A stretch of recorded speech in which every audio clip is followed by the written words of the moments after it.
I hear this a lot. You're the next King Solomon. You're the next, you're going to be the next Reinhard Bonnke. You're the next, Billy Graham. I think when people say these things, be very, very careful of who they are, because it sounds like outright flattery, or it sounds like something a kid or an immature Christian would say. God will never make another version, another Billy Graham, another, Reinhard Bonnke, another whoever. God only makes one version of you. Only you can do what you can do, that God has positioned you to do.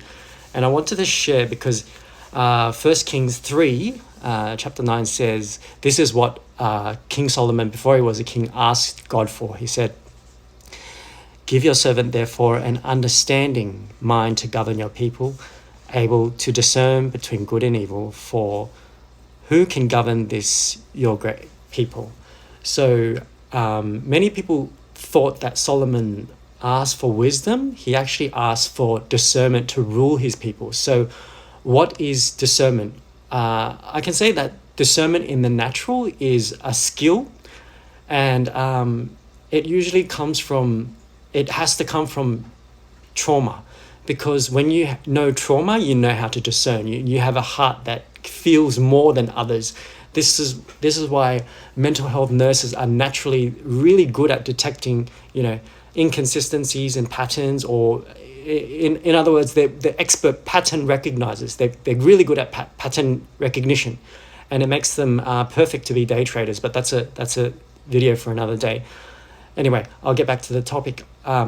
And discernment is a skill, right? Because you have to use it, and God will give you that skill, because if you care for these things, God will give you.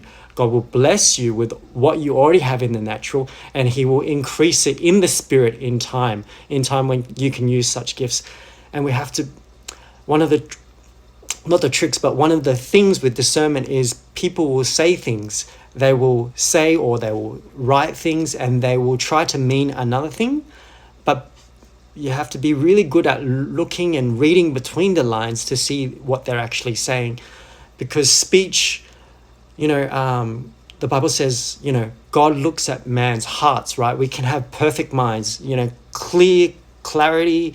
We can be, charismatic. We can be the best speakers in the world. But sometimes when the mind doesn't connect with the heart, people speak